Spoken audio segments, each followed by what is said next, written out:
internal in terms of the producers. Recently, the newspaper locally mentioned that the crude oil availability for, say, Abu Dhabi, for example, is only 70 years left. That's very small. And once this 70 years will finish, we'll not have energy source from oil and gas for our new generation, especially for the transportations. That's really very essential, and we don't think in the near future we'll have an alternate solution to that. Also, the other part, really, the portion of downstream versus upstream is small in the OPEC as a whole. That's really, I don't think the OPEC members have reasons for that. They have the money, they have the technology, where they can really put more emphasis on the downstream versus the upstream in terms of refining, petrochemicals, etc., which has a lot of advantage in terms of the getting the right opportunities for the jobs, expertise, and of course the margin. Thank you. Okay, is there? Did you come to a conclusive question there? Was that more of a statement?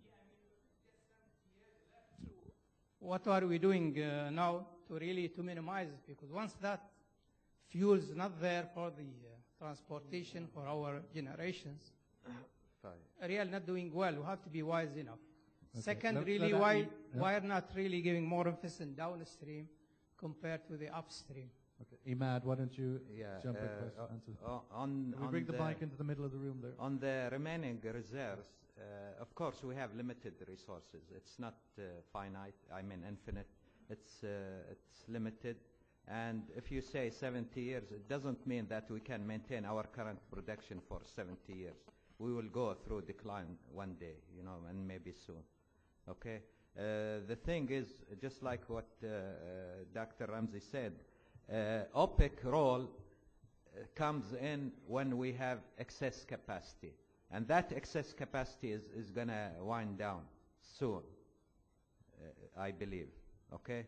Because there are no new discoveries, big discoveries all over the world, and the existing, fields are being sucked and going into decline, and soon they will reach, the limit where they cannot be sustained beyond certain production target. And if that happens, then the market will dictate the price of crude. It's not OPEC or anybody else. And let's just go to another question as we're slowly running out of time in the middle of the room. But we can answer the other question again if you want to make a comment on it, Ramzi. Please. Good morning, everybody. My name is Muhammad Ali Khan, and Senior Advisor at ZETCO. Actually, I have two comments. Can you just speak more? So, yeah, I have two small comments. One is that if OPEC is not doing what it is doing now, minor adjustment to production, probably the speculators will do.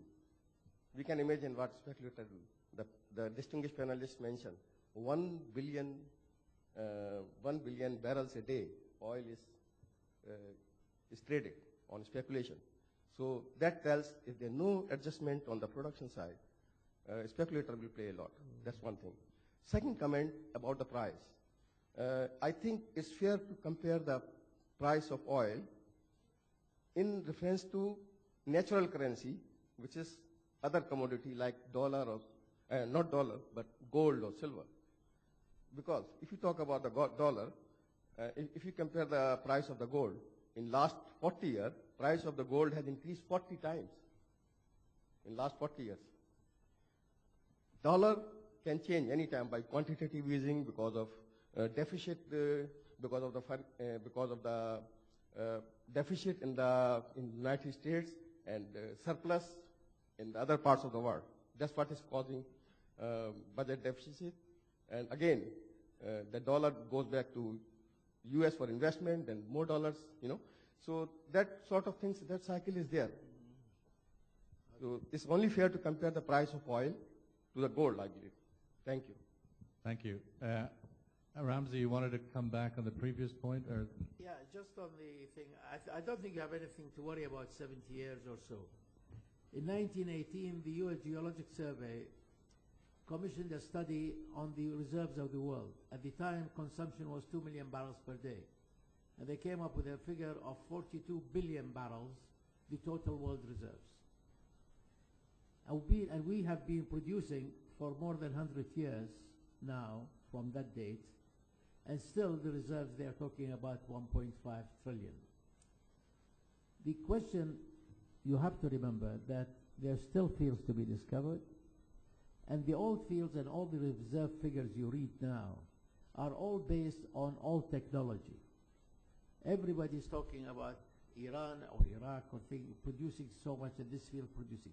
They are taking it all old numbers based on a recovery factor of 20 or 30%. Now with technology, and when you can drill a horizontal well for 10 kilometers, then you're talking of a recovery factor maybe 80%.